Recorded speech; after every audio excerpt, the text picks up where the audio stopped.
Okay, good afternoon, everyone. Welcome. My name's Peter Taylor. I'm Acting Director of IDS, where we are here today. And welcome to the first Sussex Development Lecture of this new term. And the Sussex Development Lectures are a really great opportunity to hear from leading global thinkers on development. And they are jointly run, which is really nice for us, by the Institute of Development Studies, IDS ourselves, the School of Global Studies, the Science Policy and Research Unit, SPRU, and the Centre for International Education, CIE, all here at the university. And in a moment, I'll introduce our speaker. But just to say that there'll be a presentation first. We are also joined online. It's a hybrid event. So welcome to all of those who I can't see, but really delighted that you're also online, as well as those of you who are here in person in the room. After the presentation, we will definitely have time for Q&A. And if you're online, please put any questions that you'd like to ask in the Q&A function at the bottom of your screen. And during the Q&A session, Gary will do the honors of reading out some of the questions. And of course, for those who are in the room, there'll be a roving mic, which will give you an opportunity to ask questions in person. There is a closed captions facility available on Zoom. And also, crucially, the fire exit. Should the fire alarm go off, those of you who are at IDS know we have a particularly loud fire alarm, which is good for health and safety reasons. But if it should go off, the fire exit is at the back of the room, just on that side, and then there is a fire escape going down on the way out. So I think those are the formalities and the danger warnings. I'm absolutely delighted today to welcome our first speaker for the Sussex Development Lectures of this academic year, Dr. Danny Sriskandarajah. And really, Danny is really someone, I think, who speaks to many of the issues that we hold very dear to IDS. We were actually just talking about, it's been perhaps a while since you were here, but you have a long history of engagement, which I know you'll say more about that in a minute with IDS. And it's really nice to have you here again to speak about an issue which is important to us around power to the people, using voice and changing the world. Danny is Chief Executive of the New Economics Foundation. Many previous roles, including CEO of Oxfam GB, Secretary General of Civicus, Director of the Royal Commonwealth Society, Interim Director of the Commonwealth Foundation, and various posts at the Institute for Public Policy Research. He's also a trustee of a number of really key foundations, has engaged with the UN high-level panels, and also has a master's and doctorate from Oxford and an undergrad degree from the University of Sydney. But I think it's really the work that you've done, Danny, that I know you're going to talk about with us today, that speaks to many of the issues we are thinking a lot about. I think if at any time we were not really apprised of the importance of civic engagement, our world is certainly facing turbulent times, multiple forms of crises, many of which are connected. Citizens often find themselves at the center of storms of many different kinds. And the big question is, well, can things change? Should things change? How can things change in order to bring more power to people? So I think over to you to share your thoughts with us, and then we'll have a chance to open up for questions afterwards. Brilliant. Thanks.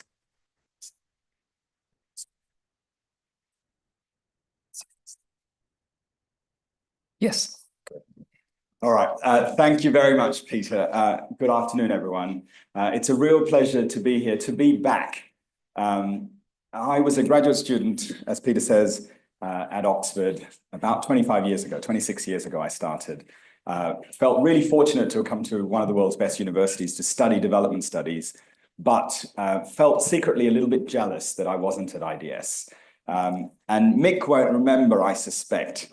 You do remember. Okay, he says that, but I came here for the first time, I think in 99, I was working on Sri Lanka, had read Mick's work with a bit of trepidation, because it's always, odd to come to a rival development studies department or unit. And not only did Mick welcome me here, but my memory from that meeting was that you gave me a bunch of your books and some primary, not just books written by you, but from your collection, and some primary data and material that I was really grateful for, because it was really hard to get hold of data around socioeconomic inequality and other things in Sri Lanka. So that was my first encounter with IDS.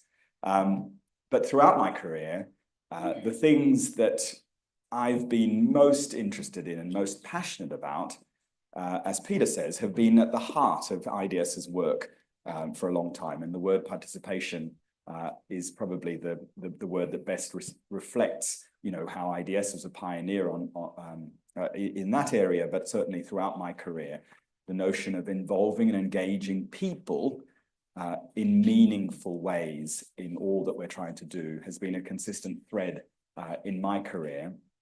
And the book that you saw the image of earlier, called Power to the People, which was published a couple of months ago, in some ways is a personal reflection of knocking about in the worlds of activism and academia, in organized bits of civil society, in informal bits of civil society, and some conclusions and perhaps lessons that I've drawn for myself. The book itself is intended for a lay audience. My editor was very clear. He said I needed to write a book for people who had never heard of the phrase civil society before. And so the idea is to sort of engage and inspire people who may not be thinking about or working on the sorts of issues that I suspect everyone in this room, and if you're watching online, already know about. But I did want to spend my presentation talking to you a little bit about the book itself, and draw some conclusions for those of us who are interested in people and people power, particularly within the so-called development project. And I promised Sophie and Lise that I would try to be inspirational and give you some reasons to be hopeful rather than just diagnose a whole series of problems. So you can hold me to that as we get to the Q&A.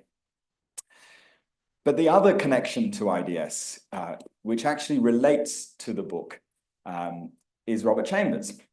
And it was something like 2013 or 2014. I found myself in one of the committee rooms at the UN headquarters in New York. If you've been there, there's sort of, these massive rooms in which multilateral negotiations happen. So there's the sort of things that go on in the General Assembly and the Security Council, but a whole range of other things go on in these committee rooms, often in parallel. And I promise you, I can't remember the name of the forum I was at. It was something to do with cooperation and participation and partnership and development and whatever. You play the sort of the word puzzle there. And I arrived as one of the sort of few civil society guests in a multilateral discussion, found myself a seat, and turned around, and sitting next to me was Robert Chambers. I thought, wow, how cool. I get to sit next to someone I've admired for a long time. I hadn't met him. And, speaker after speaker representing governments and international agencies came up at this forum. And we were both there because the session was actually something to do with democratizing global governance and the way that development's managed. And as I was sitting there, I couldn't help notice, but Robert kept giggling. He literally was scribbling on a piece of paper and giggled. And so halfway through, I'm thinking like, okay, I can't resist. So I sort of, excuse me, Professor Chambers, but why are you giggling? And he pulled a piece of paper over to me and showed me what he was doing. He was playing buzzword bingo, right? And I said, what's this? And he says, well, whenever I come to these sorts of meetings, I listen out for the buzzwords that the development sector is full of. And he was giggling because all the buzzwords that he hated most were being said the most. Partnership, cooperation, these sorts of words. And he said to me when the session finished, he goes, did you know that not a single person talked about people or citizens or engaging people in what they were doing? They were talking about the importance of negotiating this and partnering on that and cooperating for this. And it struck me that he was entirely right. And that wasn't the only space that I found myself in which people were missing. And then I had just started as Secretary General of Civicus, as Peter said. Civicus, for those of you who don't know, it is a global umbrella body or an organization that seeks to represent civil society in global spaces. It's headquartered in Johannesburg in South Africa. It has members in 180 odd countries, big and small, formal and informal, individual and institutional members who together try to speak out and stand up for civic freedoms, the rights of citizens to organize and mobilize and represent the voice of civil society in forums like that. And I had become Secretary General of Civicus in 2013. And arrived in Johannesburg with a degree of optimism and hope that I now sort of look back on and wonder how naive I was, because at that time, if you recall, I was feeling hopeful because of all that was going on around us for those of us who cared about people power. So in terms of politics and political theory, we were, as Francis Fukuyama said, at the end of history, that humans had arrived at the best possible formation for organizing political life, that democracy had trumped all other forms of political organization, or just about, and that we would be empowered citizens freely participating in democratic life. On the economic front, we were being told that that development was transforming the world. The East Asian miracle was driving growth and development in that part of the world, that countries were catching up, that we were leaving no one behind, was the phrase that was often being used at the time, and that economic development would mean that all of us would be, again, would have our basic needs met, would be empowered citizens, free and able to participate in civic life. Technology felt optimistic, that this was the time when the internet felt like a realm of possibility, that we could, yes, socialize with each other in unimaginably easy and cheap ways, but we could also organize and mobilize, and citizens were doing just that. If you looked at the Arab world in those years, that was the time of the so-called Arab revolutions, when it felt like you could mash up citizen movements with technology and topple dictators, that this was an era in which people power would trump.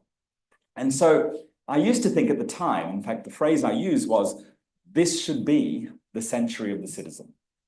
That the 21st century should be the century in which political formations allowed us to express our full democratic selves. The economic system should be driving growth and development to a point where all of us should at least have the ability to participate. And technology would be emancipatory, would enhance our ability to take control of our political lives and shape our common future.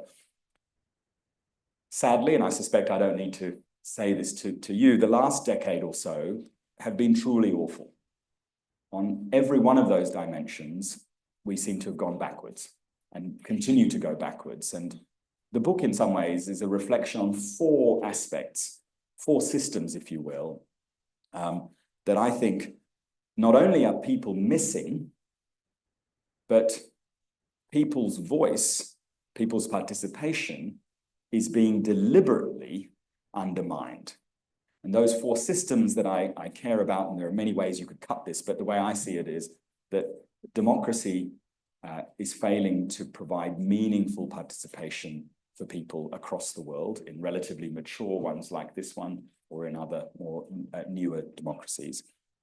That the economy, the economic system, capitalism, that was supposed to at least make us consumers able to exercise our choice and have the wherewithal to be able to consume, also, bizarrely, seems to have people missing, that people are being left living in ever more unequal societies, that their ability to connect with their productive lives, to reap the benefits of their labor, are being undermined systematically the world over.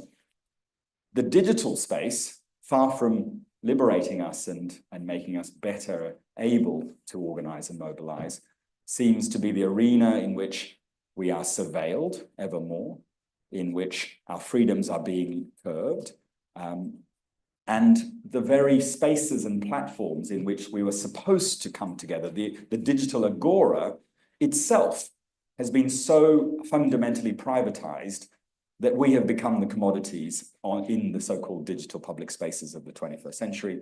And finally, the fourth dimension in which people are missing is where Robert and I were 15 years ago or 12 years ago, which was in the global arena. That the 21st century was supposed to be the era in which humanity, recognizing how deeply interconnected we were, would start to be better at global decision-making, that we're in this together, and therefore we needed global approaches to things like tackling climate change, promoting or managing human mobility in a meaningful, dignified way.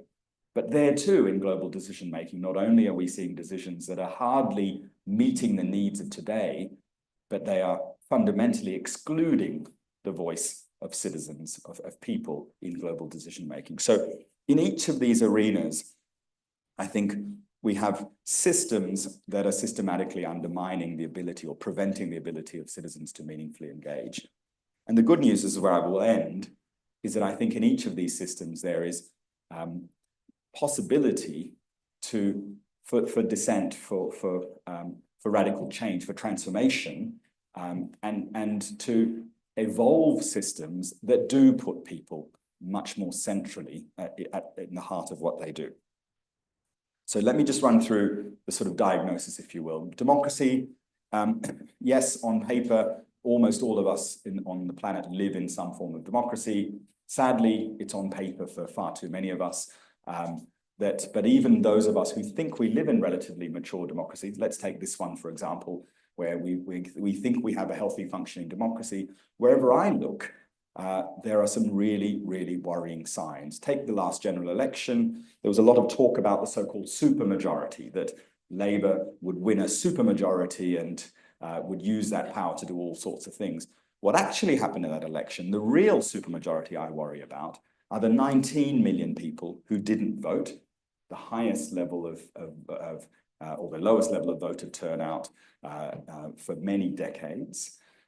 Couple those 19 million people with people who voted for parties like Reform because they were so fed up with mainstream politics. Couple that with people who voted for a party reluctantly because we have a very outdated and cumbersome first-past-the-post system in this country.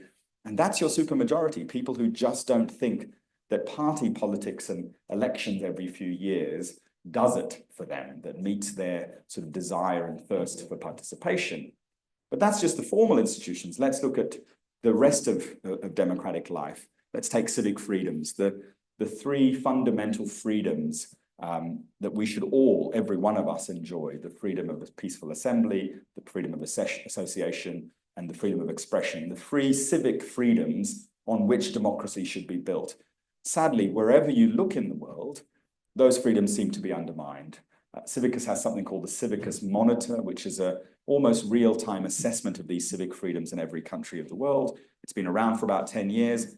In each one of those 10 years, you see more and more countries slip down the 5-point scale that Civicus rates countries, such that today only about 3% of the world's population lives in countries that are considered truly open for civil society. A handful of countries in Scandinavia, in Northern Europe, in some other parts of the world. The rest of us live in countries where those fundamental civic freedoms are being undermined, including in this country. The UK has been downgraded twice from the top category to the second to the third category because of things like the Policing Act that gives police ever more rights to shut down protests, to surveil, the Lobbying Act that puts serious curbs on civil society organizations and others to be able to influence government or public policy making, while private lobbyists seem to have a free rein to do what they want. But in many other parts of the world, civic freedoms are being shut down because protesters and those organizations that dare to dissent are being shut down, or they've had bureaucratic measures introduced to slow them down, their funding turned off because they dare to criticize the government or speak truth to power. So even beyond the sort of formal institutions of democracy, when you look at something like civic freedoms, we're heading in exactly the wrong direction. The economy, again, this way of organizing our economic lives, capitalism, if you want to call it that, was supposed to deliver amazing benefits for us all. Again, I suspect I don't need to tell you this, but the evidence suggests that some really worrying things are going on. Let's take economic inequality. Since 2020, almost every country in the world has been experiencing rising levels of economic inequality on almost every measure that you can look at. Wealth inequality, which was a particular interest of ours when I was working at Oxfam, is arguably the most sort of heinous example of an economic system that isn't just failing to deliver for people at the margins, for the poorest in society, but is actively creating eye-watering levels of accumulation for those who happen to have wealth and who can collect the proceeds of the wealth. Globally, you will have seen study after study, including many from Oxfam, that show wealth inequality rising. Perhaps the most famous statistic that Oxfam produces annually whenever the World Economic Forum holds its annual meetings in Davos is they take the number of men, they are all men, who hold the same amount of wealth as the poorest half of the world's population. And when Oxfam first started producing that report in 2014, it was 62 men who held the same amount of wealth, net wealth, as the poorest half of the world's population. The next year, 62, I think, became 50-something, and then it became 30-something. And I think the last estimate was it was 8 men, all men, who between them have more wealth than half of the world's population. So here was an economic system that was supposed to make us all richer, but seems to be exceptionally good at making a few people incredibly rich, unimaginably rich, while leaving almost everyone else feeling less secure. That's at the global level. If you're interested in the UK, let's take that period since 2010 till now. The richest 1% of the British population has seen, on average, per capita net wealth increase by £2.2 million. A 14-year period in which, if you happen to be in the top 1% of wealth holders in 2010, i.e. you owned assets of some form, your returns to on those assets and the state's unwillingness to tax meaningfully the wealth that's gained from that, or the income from that wealth, has meant that you are now £2.2 million on average better off, 41 times more than the average net wealth gain of the rest of society. And so we're living, wherever I look, through a period of extreme concentration of wealth. Digital spaces, again, as I've said earlier, the very tools, the very spaces that we are supposed to drive economic freedoms are being co-opted by what Yanis Varoufakis calls techno-feudalists. The very nature of capitalism on the digital world seems to be changing to become so that the activity itself becomes extractive, that we become the commodity that's being traded. It's our eyeballs that consume the ads on a social media platform that are the commodity, while we think we're somehow enjoying the freedom to be able to communicate. Hardly sustainable for human evolution in any sort of equitable, meaningful way. And finally, on global governance, almost no regard in global decision-making for people. And as Robert Chambers noted all those years ago, a sort of lip service to participation, that there's lots of these meetings where a few of us are invited. I used to call us the tossers, token civil society speakers, the tossers who would be invited to these global meetings to at least someone could say, yes, we've invited civil society, they've made some uncomfortable comments, but now we can move on to doing what we were going to do anyway. That seems to be how much of global decision-making is, and in some ways it's even worse than that, because there's a sort of double democratic deficit that we, at the national level, we have very few meaningful ways to participate beyond an election here or there. But at the global level, decisions are taken behind closed doors by unelected diplomats who are horse trading between themselves on a bunch of deals, not necessarily representing the best interests of their people. And this was brought home in another conversation in the sort of margins of a UN meeting, when a bunch of us were involved in an effort in the lead up to the creation of the Sustainable Development Goals, in an effort to ask people around the world what they thought should be in what are now called the SDGs. And so this was a sort of mass participation effort. Millions of people completed surveys and contributed in other ways to saying what they wanted to see in this global agenda. And we were presenting this, and a diplomat from a country I won't name comes and says, "How very dare you?" And we said, "What do you mean, how very dare?" So, well, how dare you ask our people? We are here to represent our people. And to me, it epitomizes what's so fundamentally wrong with the way that we've built the sort of 20th century international institutions that make decisions on our behalf. So that's the thesis of what's wrong with those four systems. Why do I remain optimistic and hopeful?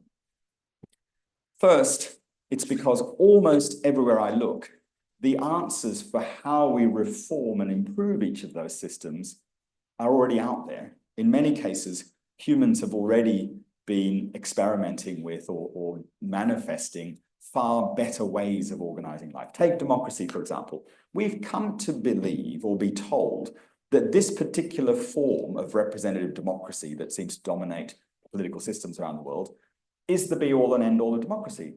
But actually, that's not necessarily the case. Look back to European experiments with democracy a few thousand years ago. They were far more likely to involve direct democracy, would have far more deliberative components to them. Look at Asian models of democracy in the past. Again, often, almost always far more deliberative in their nature and sometimes more direct. And so I think it wouldn't take very much to evolve the systems we have in countries like the UK and make them more genuinely participatory and deliberative.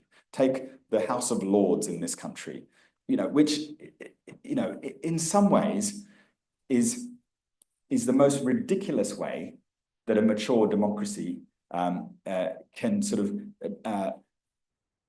preserve the influence and power of a small number of people. And this was a settlement in which, when this form of democracy was being involved, the elites in British society were bought into the democratic project by being given permanent seats in the upper house of legislature. Fine, you can understand why that settlement was made all that time ago. Why then today do we continue to have the world's second largest legislature, only behind the Chinese People's National Assembly, full of, I've lost count, 700 odd people, yet 91 of whom still retain their hereditary status, but the rest are a hodgepodge of ex-ministers who've been elevated to the Lords because they needed to be moved on from their portfolio. 7% of the members of the House of Lords are former party donors or party officials. What other country can say a party donor can buy their right for a permanent life seat in a legislature?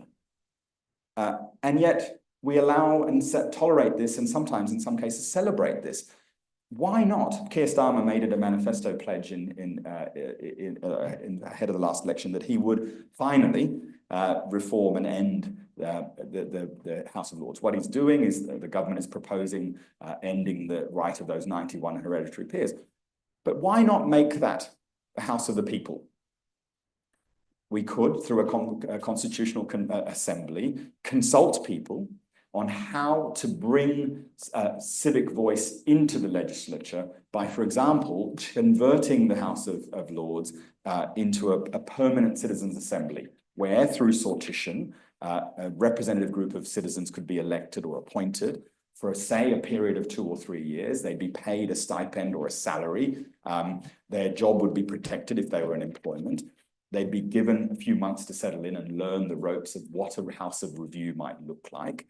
And when politicians, when they're confronted with a decision that they find difficult to take along party lines, like the one that we're having on assisted dying at the moment in this country, they say, well, actually, we'd rather put that question to the upper house, to the House of the People, to make a recommendation back to the lower house. It's the principle that sits behind about 400 odd citizens' assemblies that have been used around the world. Why couldn't we bring that into the heart of formal democratic institutions? Take the economy. For most of human history, we've organized economic life in far more collaborative and cooperative ways. And it wouldn't take very much effort to convert even the dominant forms of economic life today into far more cooperative models. In the UK, where there have been cooperatives for hundreds of years, still today, 3% of GDP is produced by some form of cooperative or another. You will know the co-op shops, but there are a whole range of other cooperatives that are doing well and contributing a huge amount, not just in economic value, but importantly, connecting people to the economy in more meaningful ways than other forms of economic organization do. Again, if you think about the post office that's being discussed at the moment. Why not make the post office a mutual? Why not make our water companies that were privatized 30 years ago into mutuals? There are far more creative and emancipatory ways in which we can protect the common wealth of society by making it, by distributing ownership and control of the public realm. Digital spaces too. We've come to think of Amazon as the sort of norm for, or the sort of dominant form of how we might trade in the marketplace. There are far more interesting alternatives if we chose to invest in them. One of my favorites that I talk about in the book is a platform in Turkey called Good for Trust. I don't know if there's anyone from Turkey here, which is a platform cooperative, and there are dozens emerging on the internet, regularly. A platform cooperative takes the principle of creating a digital platform where traders or people can buy and sell, but instead of being a consumer or a producer, the idea is to make us all prosumers, that we're there on the platform, sometimes selling, sometimes buying, importantly, shaping each other's decisions. So when a farmer wants to know what crops to grow, the consumers can be involved in the decision-making around what sorts of things should be grown. And importantly, the entire platform is owned by the cooperative itself. And so the proceeds of the trade itself stays within the community. These at the moment are being done at relatively small scale, but again, with a bit of intentionality and some resourcing, that could be the dominant way in which digital transactions take place. And finally, on the global arena, there are so many ways in which we might be able to democratize global decision-making. One of my favorite ideas is, again, in the spirit of the House of the People, create a People's Assembly at the UN. Again, through sortition, maybe it's an online-only forum using simultaneous translation. You could have a deliberative chamber, a chamber of discourse, as John Dryzek calls it, in which people could talk about the big issues of the day, talk about the global debates of the day, not from the narrow interest of the state, but the concerns of indigenous populations or the concerns of future generations, and bring that into global discourse. Why couldn't we have a public vote on who should be the next UN Secretary General? People go, well, that's ridiculous. And why not? This is ultimately the senior most global civil servant right now. In fact, next year, you will see that decision on arguably the most important international diplomat position, again, is taken behind closed doors at the UN Security Council with the veto vote of 5 of the last century's great powers. And no wonder we've had all Secretaries General of the last 80 years have been men. Weird that humanity would think that only men can do a job like that. Absolutely no transparency about the rationale for why someone should be selected. But again, with a relatively small or relatively minor set of changes, we could just democratize a process like that so that people feel more connected to an institution like the United Nations. So wherever I look in these systems, we can, I believe, fundamentally democratize and make more participatory these very institutions that I was hopeful about 10, 12 years ago that have gone the wrong way, but can still be rescued, reformed, evolved, transformed. Let me just close, Peter, if I've got time to close on back to those of us who care about people's power in the sort of development world, and particularly the role of civil society. And this is not so much in the book, but this is, I suppose, more personal reflections from having lived and worked in these sectors. And for me, there are 3 fundamental changes that we need to think about when it comes to the role, particularly of civil society, NGOs, other formations within particularly the development project. The first is to be clear about whether we think civil society is means to something else or an end in itself. Because when I've looked around the development sector, far too often, civil society is thought of only as a means to some other end. That civil society is there because it's there to deliver this development project or deliver that outcome and will be assessed on that basis. But if you buy my thesis earlier, without a vibrant, independent, diverse, vocal civil society, democracy itself is doomed to fail. And so for those of us who are interested in the development project, whether that's economic, political, whatever else it is, I think it's really important that yes, we might need to see civil society a means to a particular end. We might have funding that says that we need to deliver this or deliver that program, and we want to engage local partners. But if we stop there, we end up with the system that I think we have now, which is in so many parts of the world, particularly in the global south, where we need strong, independent, vibrant, vocal civil society, we fail to invest in the structures, in the core capabilities of that civil society, because we've ended up instrumentalizing so many bits of it. So many bits of civil society in the development sector, in the global south, have become subcontractors of subcontractors, accountable to donors upstream, and nowhere near enough accountable to the communities they claim to be serving. And that's hardly a way of nurturing an independent, vibrant civil society. And this is a case I make particularly to donors, that we've had, yes, billions of pounds or dollars poured into the development centers to do so-called strengthening civil society work, but we seem to be going backwards, that we're losing in many parts of the world in the rights and freedoms of civil society to play its rightful role. And I think it's in part because we fail to acknowledge that a vibrant, healthy, independent, vocal civil society is in itself an end if we want to nurture healthy democracies. Secondly, is this question of the what and the how.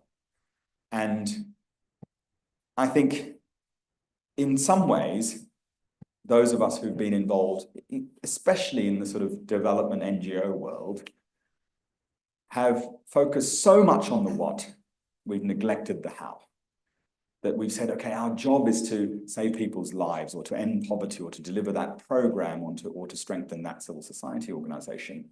We've forgotten that actually in that process, we need to build institutions themselves that distribute power, that are democratic in their own right, that engage in post-colonial ways or dismantle neo-colonial structures. And I think it's a lesson, certainly when I was at Oxfam, we were particularly through Oxfam's failures around safeguarding, that the only way to sort of sustainably and systematically tackle sexual misconduct was to dismantle a whole range of other systems that furthered patriarchy and neo-colonial behaviors, that you needed to share and distribute power. That includes global governance, creating a global governance structure in an INGO system that didn't replicate the power structure of the 20th century, but distributed power in a more meaningful way, that created internal staff culture that took rights and dignity far more seriously, that our programming put people first rather than as an add-on to some other project. And so I think if we are to meaningfully invest in people's power, then those very institutions that we inhabit, whether they're academic or NGO or some other bit of the development sector, need to think about how can they make sure that the how matters as much as the what. And finally, let me conclude on this, which is, are we there to tinker or to transform? And this is a conundrum not just limited to the development sector, but I would argue for the vast majority of organized civil society, particularly in countries like this where we have a formation called a registered charity. So about 400 years or so, Britain has had, or England has had, a Registered Charities Act, which creates this entity that is there to do good, to do charity, to help people, to provide services for the needy, to help people who are desperate. That's wonderful. That compassion that drives so much of charitable life, of civic life, is hugely important. And I don't mean to talk ill of that. But it's also insufficient if we're to tackle any of the systemic challenges that we're talking about. That if we're so busy trying to provide services, to save lives, to build toilets, that we don't do enough to challenge the political and economic systems that are driving inequity and injustice, then we're doomed to fail. And I think that's another lesson that civil society actors in particular need to learn. And in all of these, whether it's about the means and the end, or the how and the what, and the tinkering or transforming, there's no one right answer. My sort of lesson, if you will, if you can call it that, is that each of us, in all that we do, in the particular context that we sit in, at the very least need to engage in these conversations and discussions with each other about what more could we do to live up to this principle that civil society is an end in itself, that the how matters as much as the what, and that ultimately we're here to transform, not just tinker. Let me stop there. Thank you.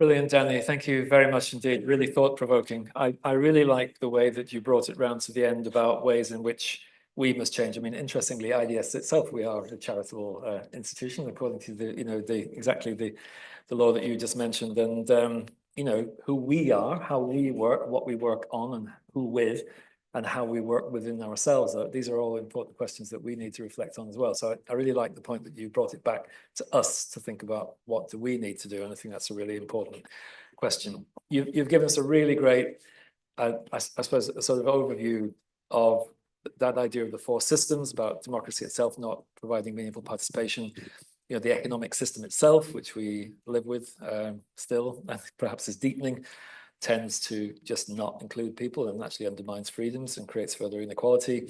You talked about the digital space and challenges around, surveillance and the way that can constrain freedoms. And you also talked about the global arena for decision-making being exclusive and, essentially where are people? In many ways, many of the things you just spoken about are things we're really actively grappling with ourselves. And, one of the questions for us at IDS is, how does the work that we do with others through those we work with? I'm really trying not to use any buzzwords in case you're... Robert's not here. Yeah, he's not here, but others might have a bingo sheet and might be filling it in. So I want to be really careful not to encourage people to fill it in. But I think, I think one of the questions that before we open it up, and I'd really like to get your view on, I like that we often talk about a politics of hope here, and that belief that you need to believe that it's possible to change things.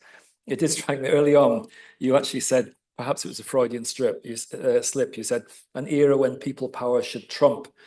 And I was thinking, oh God, in 2 weeks' time, we may get, more than we bargained for. But, in that light, given that there are political forces throughout the world, there's conflict, there is, a deepening sense that people's lives are not just commoditized, but almost seen as meaningless and irrelevant in greater ambitions that different nations or different individuals sometimes may have in order to seize power for themselves. And, you've laid out the scale of the challenge. You've certainly illustrated why that period of, hope and optimism that perhaps preceded the last couple of decades has been whittled away by many things which are happening. And it feels right now that even with those possibilities and examples you've shared, that the wider context in which we live in feels often to be offering even less optimism on a daily basis.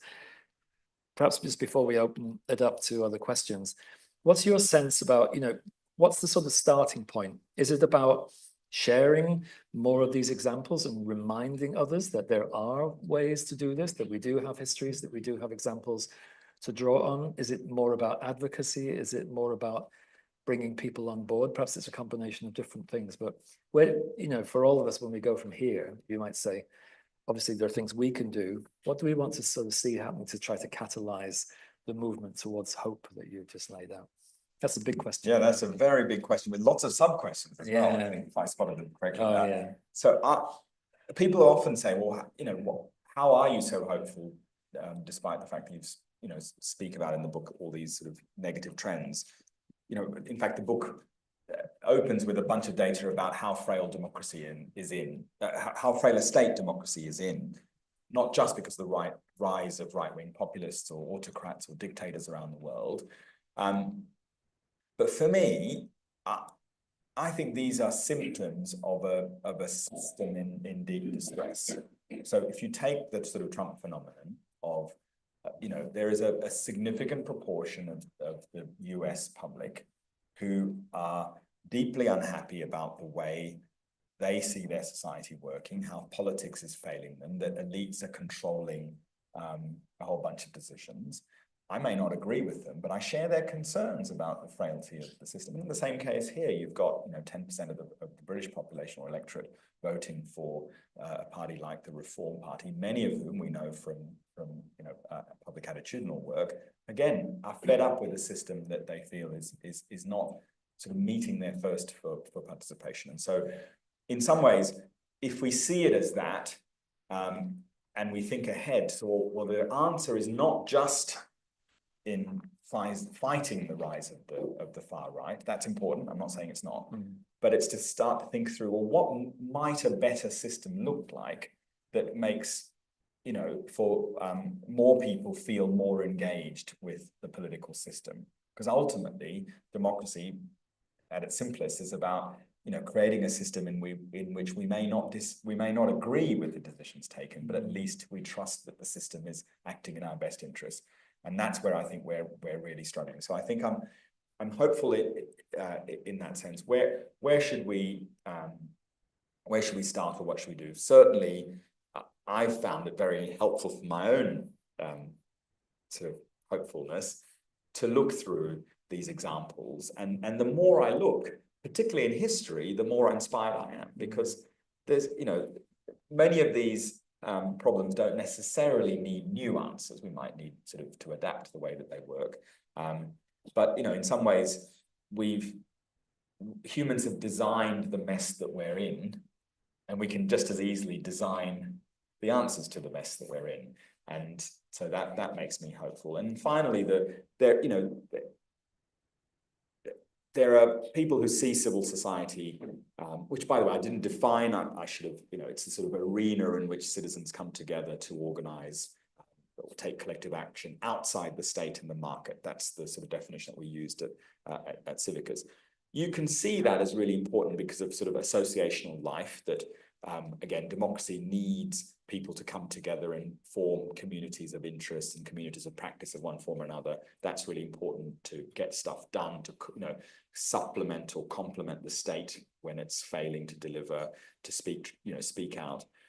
Then you can move into the role where, I've been spending a lot of time talking about, but where civil society itself becomes an incredibly important political actor or a force in the polity, particularly when opposition parties are being stamped out or dissent is not being tolerated. Independent bits of civil society become the vehicle through which political discourse can take place. That's also one of the reasons why so much civil society is under attack around the world.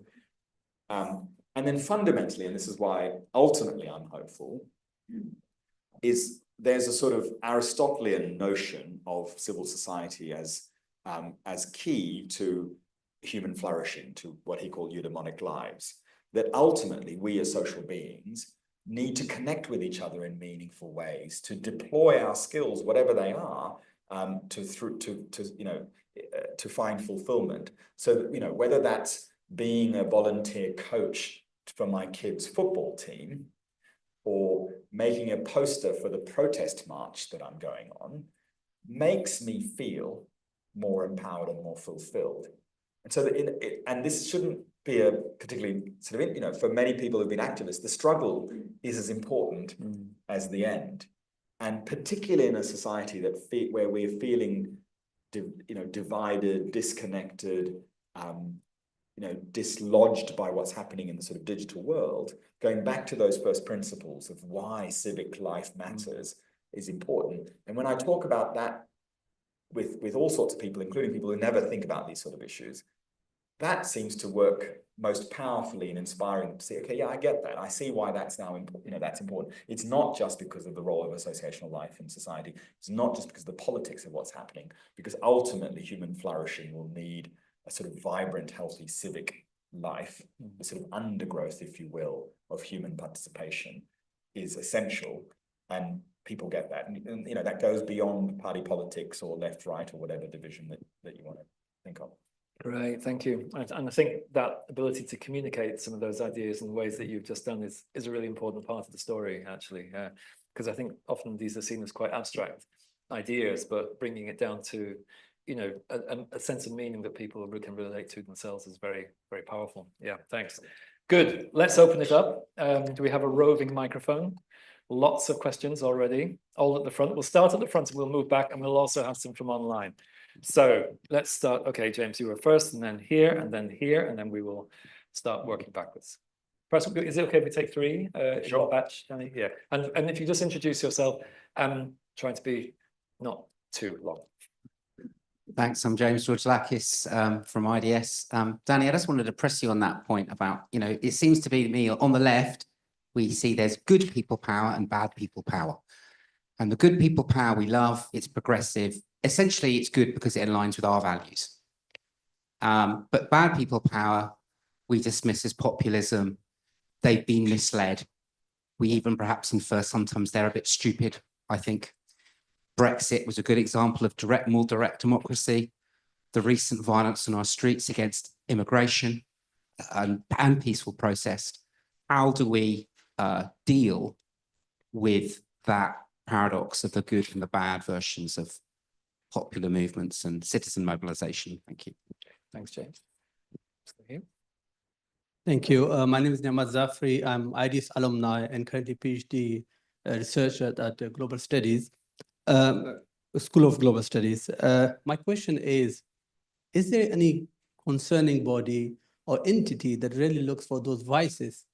Because I just want to give a bit of background. It's been 1,132 days that Afghan girls are asking for their rights of education. And Taliban not only denying their rights, but that they deny their presence. So is there any global entity to look for those voices? Because, those who are governing, there is no way of system, there is no way of democracy, there is no way of election. How to deal with such people? Thank you. Hi, thanks. Danny, you were clearly right to resist pressure from me and other people to go deeper into academia when you were here. I think you're doing far more useful things there than you would be in academia. But I do want to question, I love to be optimistic, but what really worries me about the analysis, and I start from global digital platforms, and you know who I mean. They are probably the major single driver of increasing income inequality, especially accumulation at the top. They're clearly a major source of disinformation, political polarization, social alienation, etc., also implicated in surveillance. They're American. They're increasingly deeply integrated into the American state. And I see no sign that the American state or American voters are willing to give up the dominance that they exert through control of these digital platforms. And I just worry that without cracking that, it's going to be very difficult to achieve many of the other things we'd like to achieve. Okay, thanks.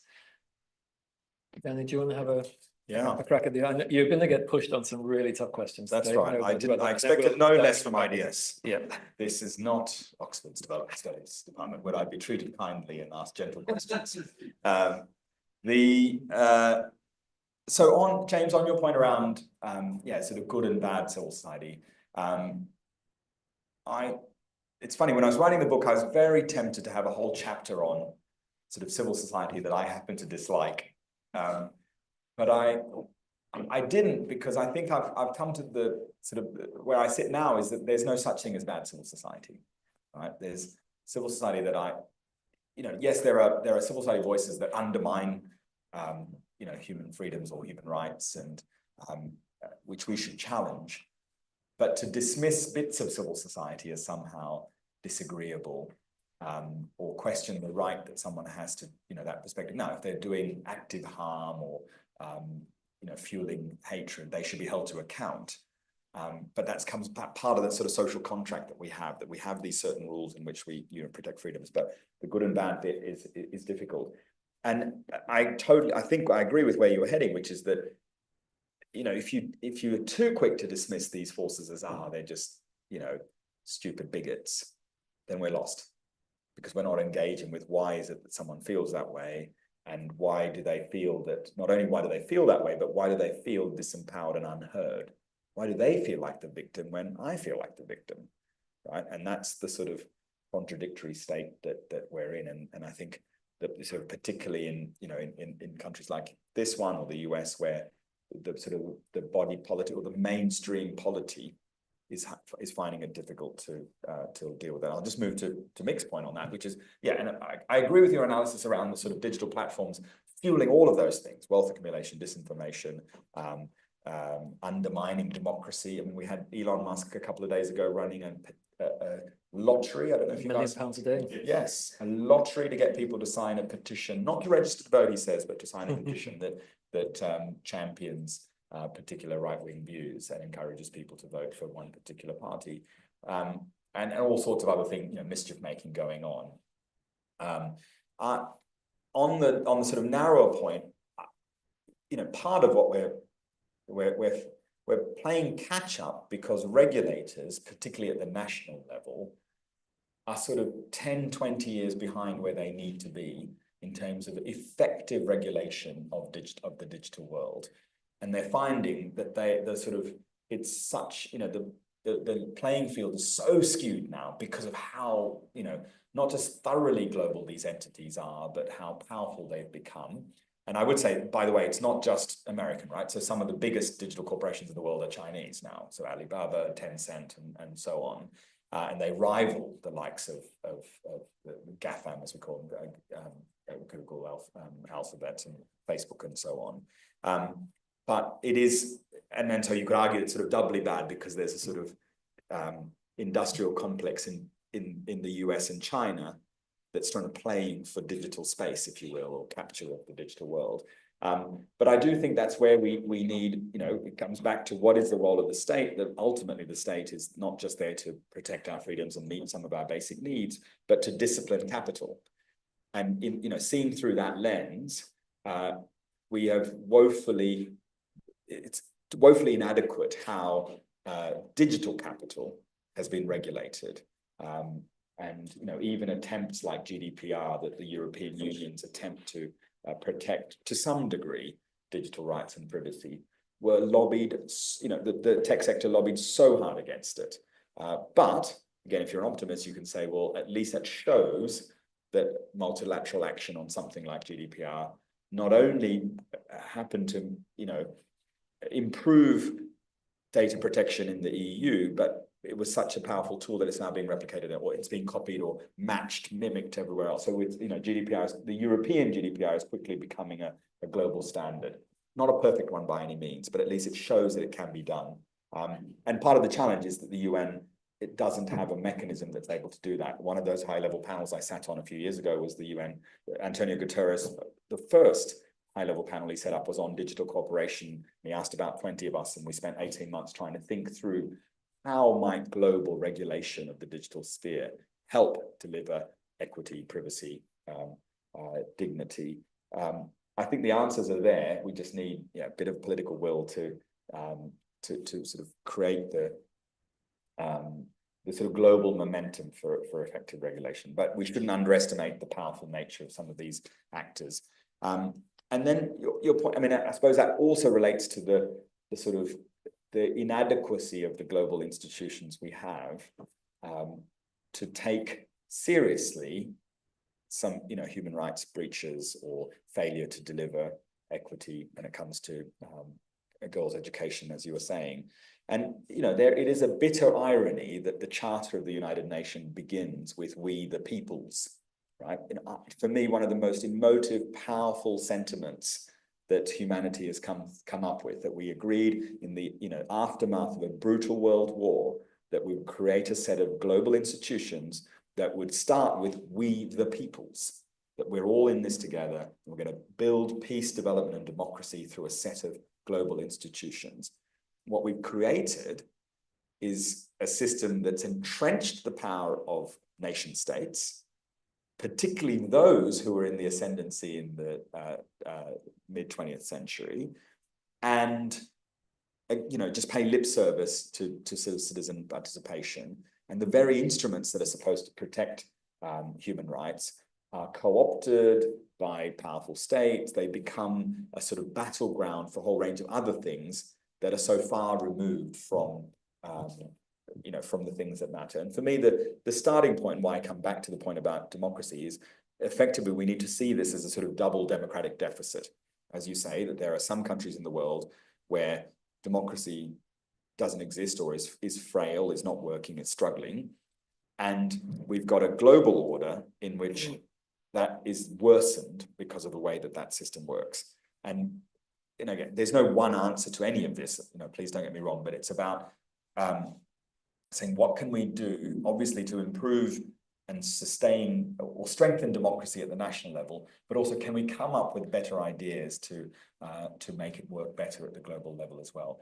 And but for people who think, well, this is all just naive and it will never happen, there were probably people sitting in the 1930s and early 1940s who thought that the UN itself would never happen, right? That in the aftermath of the failure of the League of Nations, we wouldn't have a system that would be able to at least do the job it has done to date. And so I think there's a sort of onus on us, our generation of activists, if you will, to come up with systems for the next generation of global institutions that do take more seriously the human rights of some of the most marginalized and vulnerable communities in the world. Thanks, Danny. Gary, do we have a couple of questions we could take from those online? Yeah. That will come back. So a question here from Ed Davey, who's watching this with Richard Jolly, and they both say hello. How favourable is the political and geopolitical moment we are in for the kinds of reform you rightly call for?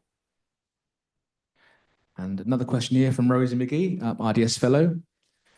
Thanks for a great and uplifting presentation. I'm interested that many of your proposed solutions rely on direct democratic and electoral mechanisms, among others, at a time when so much is so clearly wrong with the electoral process and when elections are proving so manipulatable, given the rise of populism and misinformation as political projects and developments in digital technology that so facilitate this manipulation.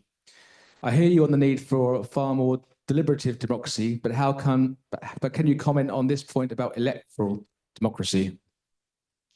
One more? Yeah, one more online and then we'll... Thank you for this excellent and lucid overview. I'd like to press on you how we could better fundraise for democratic innovation and citizen engagement, especially against the problematic instrumentalization and theory of change methods to building civic power, often imposed by funders. I've been involved with support to the Global Assembly, an initiative looking to spearhead citizen engagement at the global level. And I've seen the tremendous challenges of raising seed funding to support with the basic technological infrastructure required for this at this scale. Can you speak more to the ways in which funding and fundraising models need to shift? Great, thanks. Okay. Wow. I think everything is intended to sort of whittle away at the hope that you've offered. Yes, I know. God. But then to find ways to give us new hope by actually working through This is sort of perverse whataboutry. I don't know if you guys use that phrase around here, but people say, what about these? So you say one thing and someone says, what about this? Yeah. But here it's like, what about this problem that you had? So I feel very conscious of speaking about global institutions with Richard Jolly listening in. But I think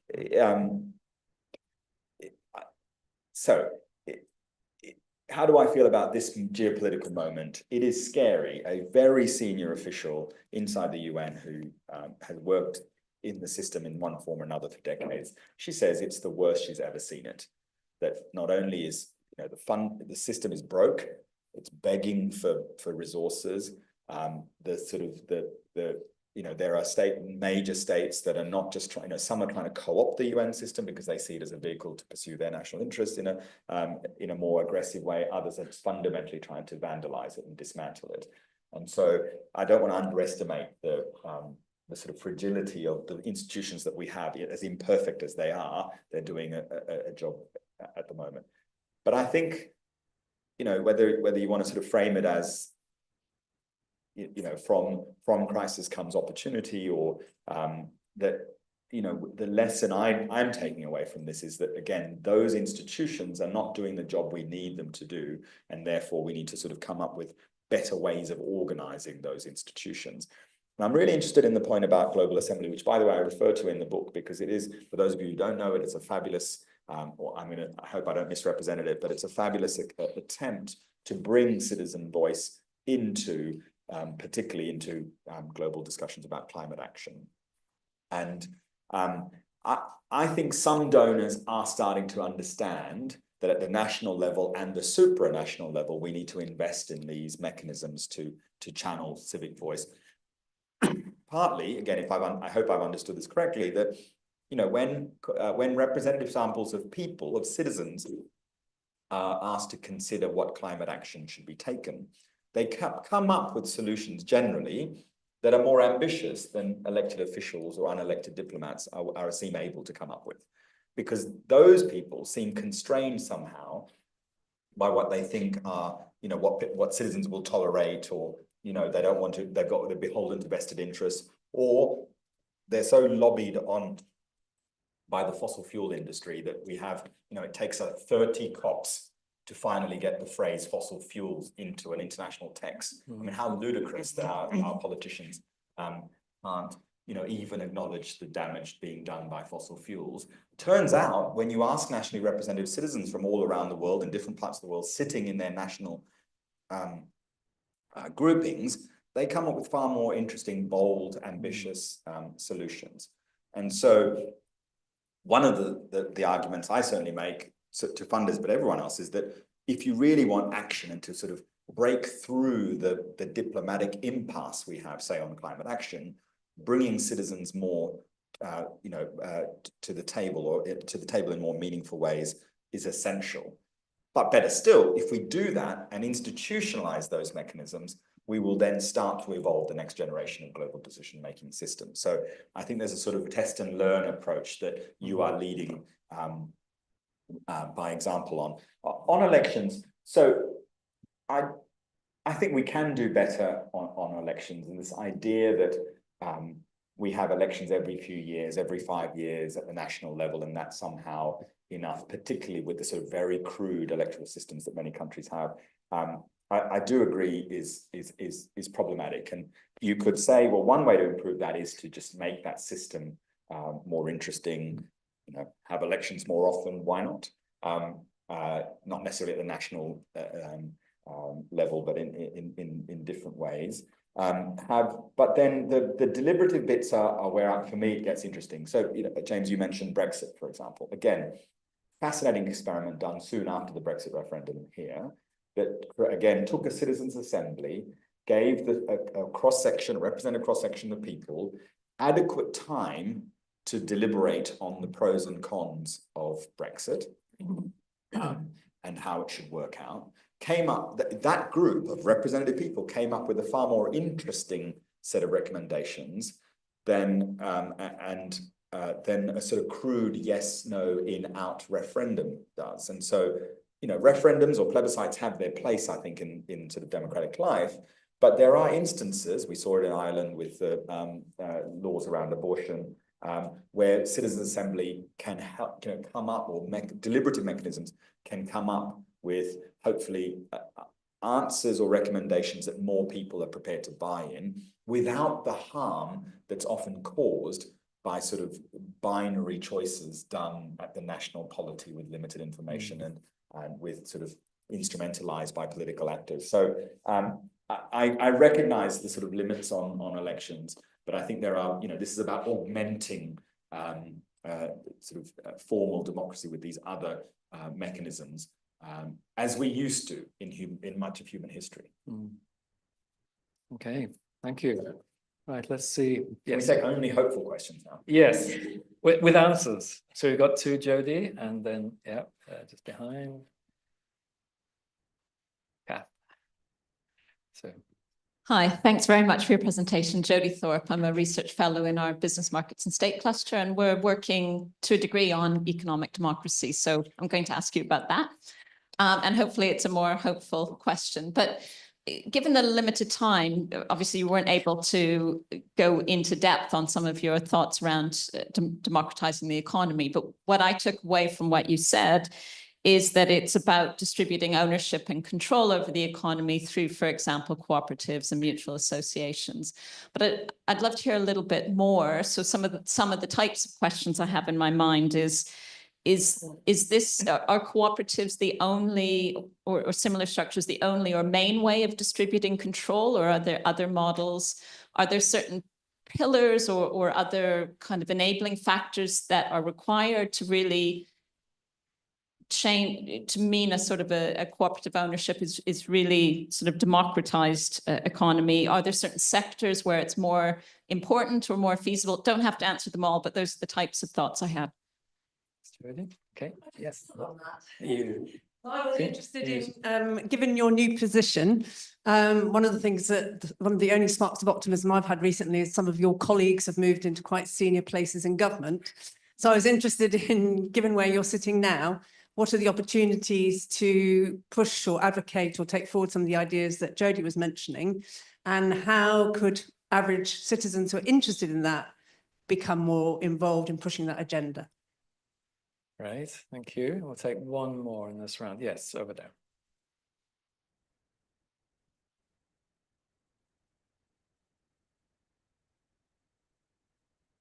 That long way around the room is giving you a moment to digest. Yes, thank you. Hi, my name's Mark Hayward. I'm from South Africa, from the Treatment Action Campaign. Thanks for a great presentation, Danny. I've got a comment that I want you to comment on. I'm afraid I'm less optimistic than you are from where I stand in the world and the struggles that I'm involved in and what we witness. I agree with you that civil society has many significant strengths across the globe. But what strikes me more and more is that what civil society lacks is power, almost everywhere. Because we're in an era where ideas and evidence and good suggestions are not sufficient for government, because government is so contested and doesn't work on the basis of people's best interests or the best ideas or the best evidence. And so my question, I guess, is, do we not need a more constructive critique of the way civil society operates that is aimed at freeing civil society from certain behaviors in order to make it possible to build and hold power? There are instances when civil society behaves in a powerful way and gets power. I mean, I've been part of one in South Africa with the AIDS movement. We built a lot of power against pharmaceutical companies, but then we gave it away again because we moved on to other struggles. And when COVID comes along, we're back in the same position of disadvantage and disempowerment in relation to the pharmaceutical companies. So my question is, do we need that? And how do we make it happen? And the last part 3 of the question is, which is also why I feel pessimistic, is unlike the 1930s, the 2030s have something which we cannot take away however successful we are, which is the deepening climate crisis and climate shocks, which are an anti-democratizing force because of the chaos that they bring to the world and will reinforce authoritarianism. So part of my fear at the moment is that we don't have time is against us to build power and to try to resolve some of these issues if we are to be able to advance the type of agenda that you present in your book and that you've discussed with us today. Thanks. Great, thanks. So Danny, we've got about 5 minutes to find a way to enable us to leave the room, recognizing the massive scale of the challenge we've got, but somehow, yeah, giving us that hope to grapple with. And I think some of the questions are drawing you in that direction. The last one is quite a profound one that, yeah, any reflections would be great. Yeah, okay, thank you. Gosh, you've left the best to the last. So on the sort of new economy, so those of you who don't know, well, Peter mentioned it, I have the privilege of working at an organization called the New Economics Foundation. It's been around for 40 years. It's been all about, you know, democratic formations in the economy, inspired by people like E.F. Schumacher, Fritz Schumacher, who was one of the first people who inspired the creation of NEF, and also why I think that some of these, these debates, these solutions are not necessarily new. I reread Small is Beautiful by Schumacher when I started this job, and it's profound, right? And just as relevant today as it was when he wrote that 40, 50 years ago.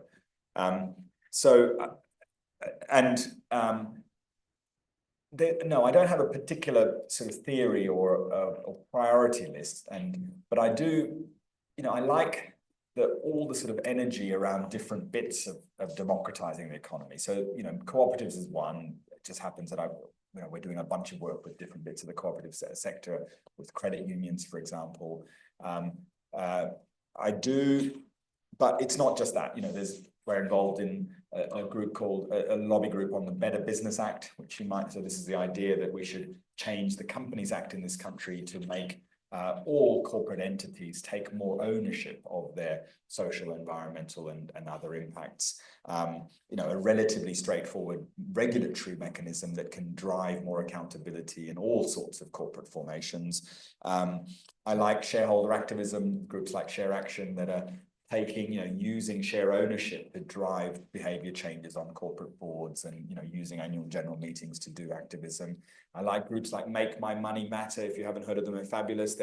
It's a group of campaigners who are trying to get us all, those of us who have pensions, to get far more serious about where our pensions are being invested, because, it's huge amounts of money in pensions. And it's, and part of their inspiration was a brilliant Australian doctor who would be treating patients with lung cancer, many of whom were smokers.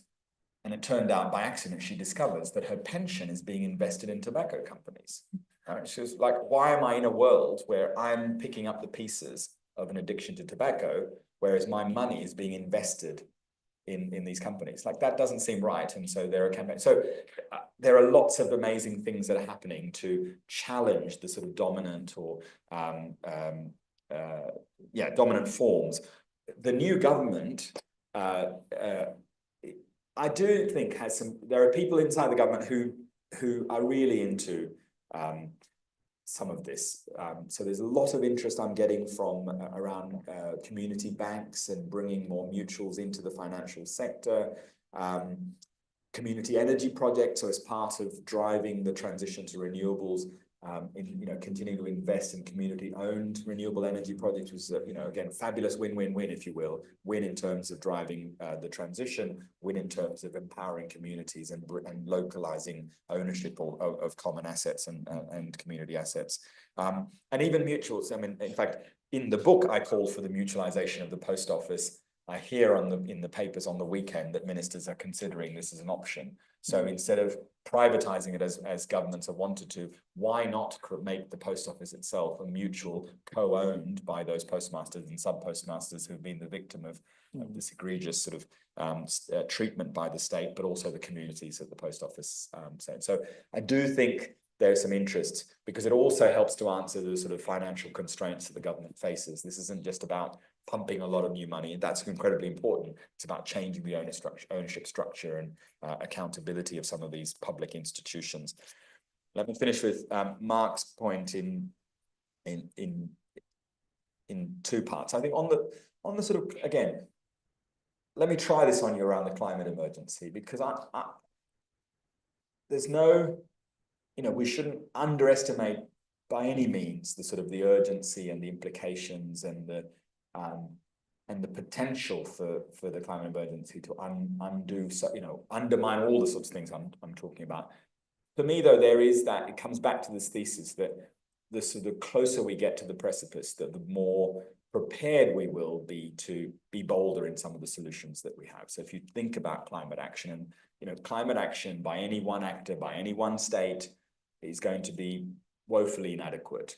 And we therefore need to have sort of global cooperation, for example. We need to think about what a sort of more just, more reparative frame for climate justice can look like, and has implications for those of us who sort of live in the development sector. We've been for 50, 60 years now talking about aid and the sort of development assistance. We always knew it was problematic. it looks woeful given the scale of challenges we face in particularly around global public goods. But there are conversations that I'm hearing around a new system for financing global public goods that don't rely on voluntary contributions by states, through a so-called aid budget, but actually do have more meaningful, using the loss and damage as a framework for driving substantial new resources through a reparative framework into funding climate adaptation.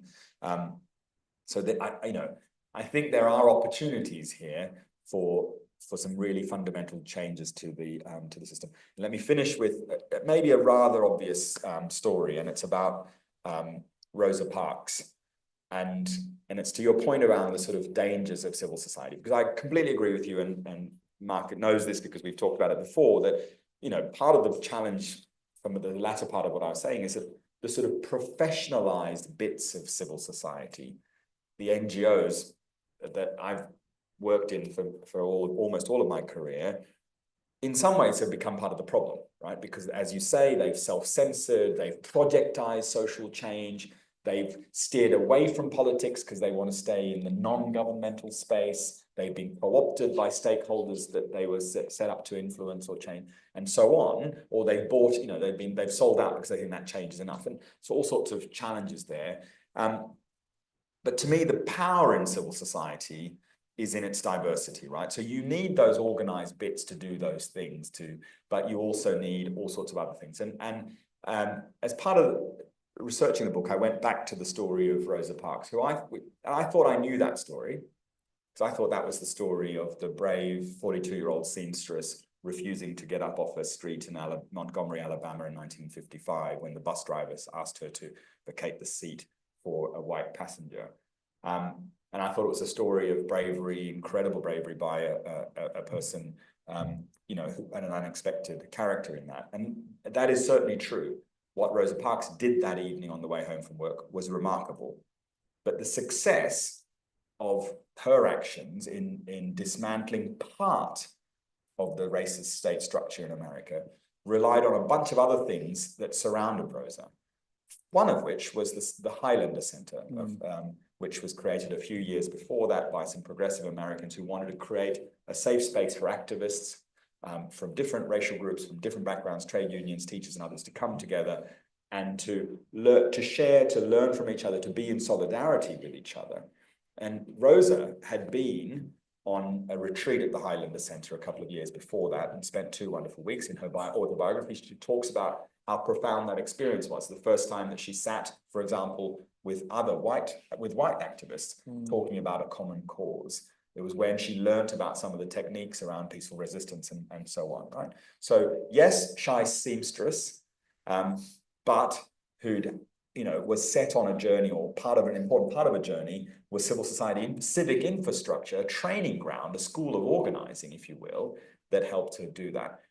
Part of what worked was the economic strategy, because the campaigners who used Rosa Parks's case then led to the boycott by Black people of buses in Montgomery, Alabama, over the course of the next 14 months, effectively punished the bus companies who lost revenue to the point where they said, actually, maybe we should loosen the rules, right?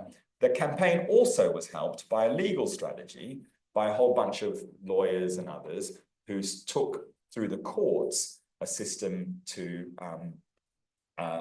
challenge deeply racist rules and laws. And finally, there was a young pastor in his first job out of university who just arrived in Alabama, who had met Rosa, heard about the case, volunteered to lead a church effort to resist and elevate the case into the national media. He made some very powerful speeches along the way. Sadly, he paid the ultimate price, and that was Martin Luther King, who made this not just a legal issue, a technical issue, but a moral one that spoke to the notion of what it meant, what was the American dream actually about.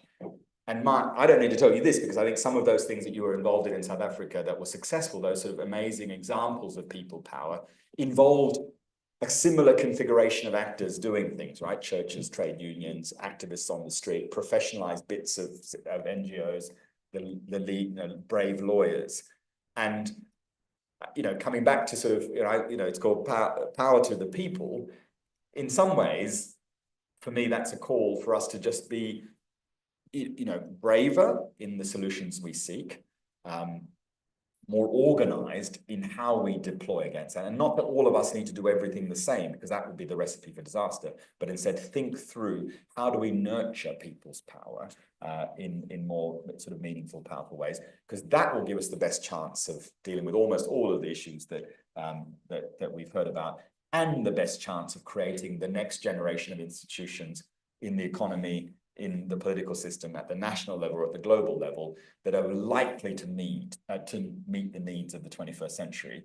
And so, yeah, I hope that leaves you with a little bit of inspiration to finish today. Yeah, Danny, thanks. I mean, I think, three quick takeaways I think I get from this.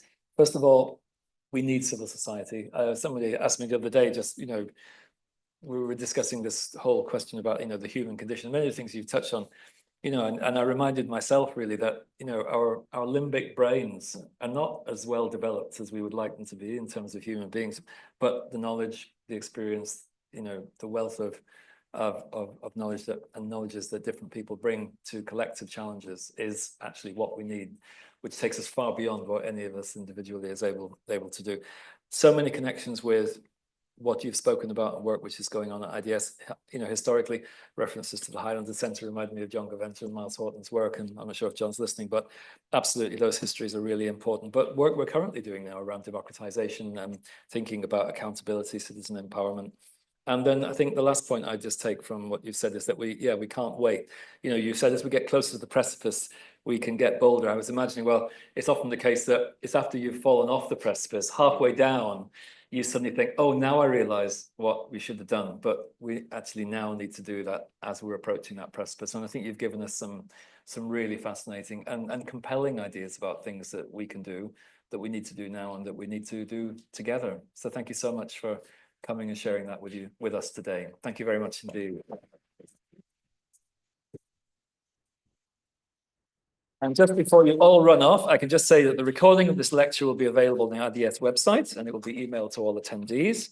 So if you want to share it, you're very welcome. And the next Sussex Development Lecture will take place on the 11th of December online with Rima Hamami, Associate Professor at Birzeit University, West Bank, speaking on combating violence against women, what's wrong with the global governance of a feminist agenda. So please come along to that, and thank you online and in the room.